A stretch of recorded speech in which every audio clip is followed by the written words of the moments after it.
What's going on, ladies and gentlemen? Listen, tonight is the last chance you've got to register to vote. You've got till 11:59. A few things I want to point out before we get into why I'm encouraging you to register to vote is that there is a way to register for those of you who are concerned, which is understandable. There's a way to register that you tick the right box and they won't be able to share your data. So check that out on the site. I did post the information about it on my Twitter a few days ago as well, because understandably a lot of people are nervous about electoral register. We've all been there, fam, bailiffs and all that. I've never voted before. I'm not a supporter of the Labour Party. Why do I think it's important to vote in this election? I've written a whole article about it that you can read, and I don't want to make this a long video, but I'll explain some basic points. The Labour Party has a horrible imperialist record, which is why I've never voted for them before, long before Tony Blair took office. But now we have a leader of the Labour Party who voted against the war in Iraq, who voted against NATO's intervention in Libya, who has a long record of campaigning for human rights issues. I'm not going to romanticize the guy or sing his praises. He's a politician like everyone else, but I believe, observing from afar, talking to people in the community, remember I'm a North London boy, observing his actions over the course of a few decades, that we have a fundamentally decent, regular dude, which is abnormal for the British political elite. It's not a choice between Theresa May and the Buddha, so people posting criticisms of Jeremy Corbyn, fine, he's a human being. There are valid criticisms to be had.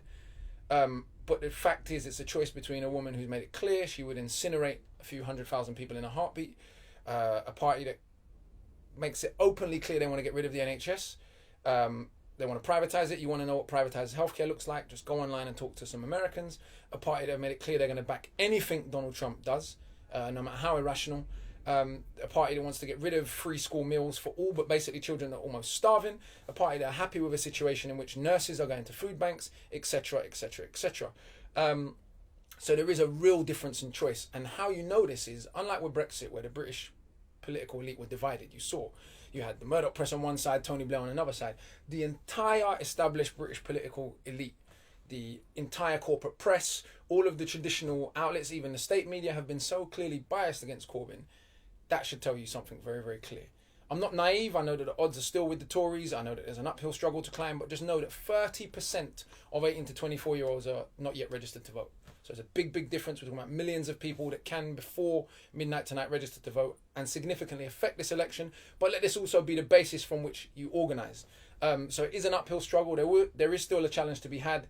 I'm going to post a link to tactical voting below, because of course you can vote tactically depending on what seat you're in to get the Tories out. But things are peak already, and they're only going to get worse. And I think for the first time in my adult life, within the limits of mainstream British politics, we actually have a genuine option. We have, let's not overstate the case, it's a social democratic option on a European model. The mainstream media hoping if they say Comrade Corbyn enough times that you'll not do any reading and you'll believe it really is like some kind of communist manifesto, which it absolutely is not. It's not a revolutionary socialist anti-imperialist manifesto. They're still going to spend money on NATO. They're still going to keep Trident. There's compromises some of us would rather have not seen. I'm under no illusions about what I'm voting for, but I really think we cannot afford to sit on the fence in this particular election. Post-Brexit, in the world of Donald Trump, things are more urgent than ever.